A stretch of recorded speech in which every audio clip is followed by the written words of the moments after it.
Well, it's been a long time coming, so let's go ahead and skip the pleasantries and get straight to the details, shall we? So, what is the Deck Doctors Destruction Derby? Quad D, as I like to call it, is an online tournament hosted on Dueling Book in which participants compete using decks featured on any episode of the Deck Doctors, except Burning Abyss. I've already gone into why I had to cut BAs from the support, so I won't go into it again here, but suffice to say that they were simply just too good to be getting any new support. Also, this wasn't an actual episode of Deck Doctor, so Malus Vorus doesn't count either. This means that you can make a deck based on one of the following archetypes: Guardians, BLS, Entities, Red Eyes, Arcana Force, Ninjas, Danger! Mayakashi, Ojamas, Karibos, Celtic Guard, Goblins, Dark Lords, Reptilians, Charmers, and Archfiends. Keep in mind that these decks will be distributed on a first-come, first-served basis, so I would recommend signing up fairly soon if you want a particular one. So, what kind of a deck are you allowed to build? You're free to use any card that has been reviewed either in Deck Doctors or Doctor's Notes, regardless of whether it's TCG or even OCG legal. This means that Arcana Force can use Reading, Dark Lords can use the first, and Charmers can use all their frickin' support. But if a new card comes out between now and the start of the tournament, you're not allowed to use that. In addition, you may also use the custom support that was created in their respective episodes in order to supplement your deck's win condition, hence why I'm using Dueling Book instead of the strictly superior EDO Pro. Mind you, you must use the most recent edition of each card, as dictated by the sister series Doctor's Notes, so sticking to the support as described in the video doesn't count if the card in question has since been eroded to fix the effect. If you're unsure of whether the card you're searching for is Deck Doctors approved or not, check to see if the name PTDevil is listed in the lower left corner of the card, and you'll know it's official. Furthermore, if an official card has received an errata through Deck Doctors, you must use the custom version, and you're not allowed to use the original. This only really applies to 4 decks, but if I don't spell it out here, I know we're gonna have a few cheeky trolls. Also, this should go without saying, but outside custom support is not allowed. Regardless of what cards you use, the overall deck must be as representative of your chosen archetype as possible, so there are a few rules you will have to follow when building your deck. First of all, among your main and extra deck, you must include a minimum of 16 archetypal cards, official or custom, in your deck. This will be judged on a case-by-case basis, however, as some archetypes may appeal to have fewer cards while others will require even more. As an example, I might be a bit more lenient with the Karibo player, but I'm going to be watching the Danger player like a hawk. Regardless of how many you choose to include, the rest of the cards must complement the playstyle of the archetype in some way. If you're unsure of the playstyle of the deck you've chosen to play, I've prepared a handy series synopsis where you can review each and every one of the archetypes covered.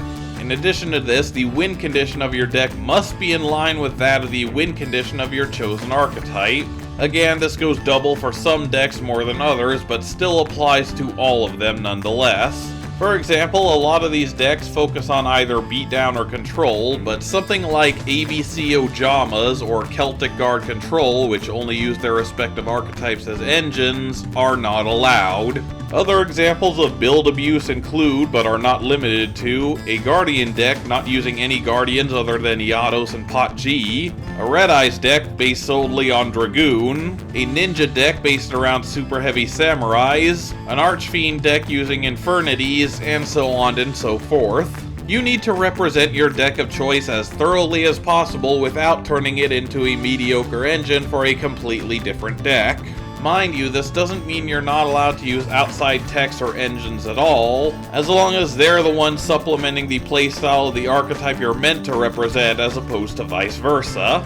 For example, a Reptilian deck utilizing Halka Fibrax for synchro tuning, or a Charmer deck utilizing a Utopia engine for quick beatdowns would be acceptable so long as the main focus is on what the deck is meant to be doing. Furthermore, you must follow the current TCG ban list with some OCG cards allowed, but following a few alterations in order to eliminate a few dangerously splashable or overpowered techs which could end up ruining the fairness of the tournament. Banned cards include Dragon Buster Destruction Sword, Eldritch the Golden Lord, Nibiru the Primal Being, Vanity's Ruler, Number S0 Utopic Zexal, Linkross, Predaplant Verde Anaconda, Union Carrier, Mystic Mine, Snake Rain, and the Phantom Knight's Rank Up Magic Launch. Limited cards include Alistair the Invoker, Arcana Force 21 the World, Chaos Dragon Levianeer, Elder Entity Norden, Red Eyes Dark Dragoon, Crystron Halka-Fibrax, and Chaos Space. And cards unlimited specifically for this tournament are Outer Entity Azathoth and Metaverse.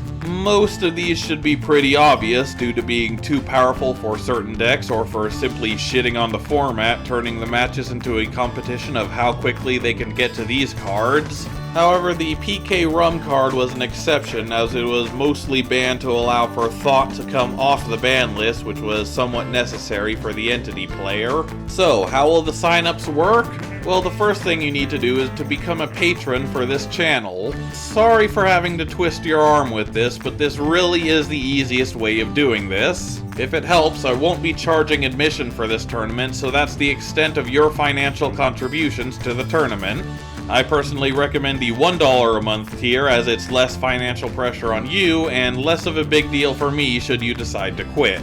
Once you have done so, you will be able to join my private Discord server where you can talk to me and other patrons, and from there you will go to the tournament chat channel and write a message in which you list your first, second, and third choice of decks. Be sure to tag either me or Kieran in said message so that we can register you.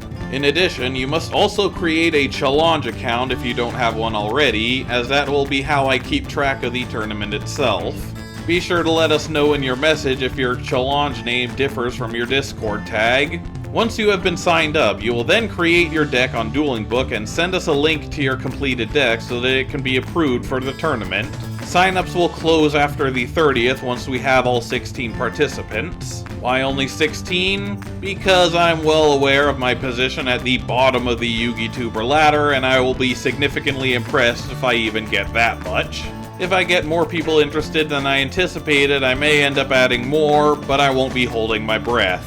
The tournament itself will begin 3 days after the signups close, during which point a training period will be in place for anyone wanting to practice their decks against myself, Kieran, or any of the other participants. Participation in this training is entirely voluntary, but for the sake of editing replays, I would rather the players know the rulings of the cards they're using, so I would very much recommend it. Once the tournament itself starts, the players will be split into a double elimination bracket where players will go head to head. The winner advances to the next round, while the loser will be placed into a loser's bracket and get a second chance at redemption. After which, the overall winner of both brackets will go head to head in a final match to determine the overall winner of the tournament. Each round will last 3 days, during which period you will independently contact your opponent and arrange your match. If you want to have a judge present for your match, contact myself or Kieran for this as well. Once you have completed your match, be sure to message me or Kieran in the tournament chat with the results, along with a link to the replay so that it can be featured on the channel. Speaking of which, this tournament will be documented in a series of commentative replays covering each match in both the winners and losers brackets. Now for the part that you actually care about, the prizes. The top 4 of each bracket will receive a signed card representative of their chosen archetype and will have their deck list featured on the channel for posterity. In addition, the top 2 of each bracket will also receive a custom cloth playmat with a design featuring their respective deck, courtesy of MetaMats. Here's a sampling of a few of the designs that I have in question. These 16 designs will be created by yours truly, and all will be available for purchase at a later date. I'm currently arranging for a discount code to be available for all tournament participants, so you can buy one of these for yourself as a participation bonus. And here's me with a version of the Mayakashi mat. I can confirm that the quality of this mat is just phenomenal. It is super soft and extremely durable, and the colors hold up really well.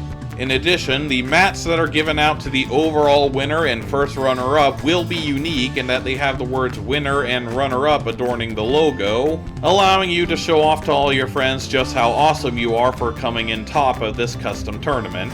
And that should do it for all the info. Signups are now officially live, so get to making your best deck and see just how much this new support can take you. I would certainly hate for all this work to go to waste, so please join, share this with your friends, and until next time, don't get run over, and I'll see you guys later.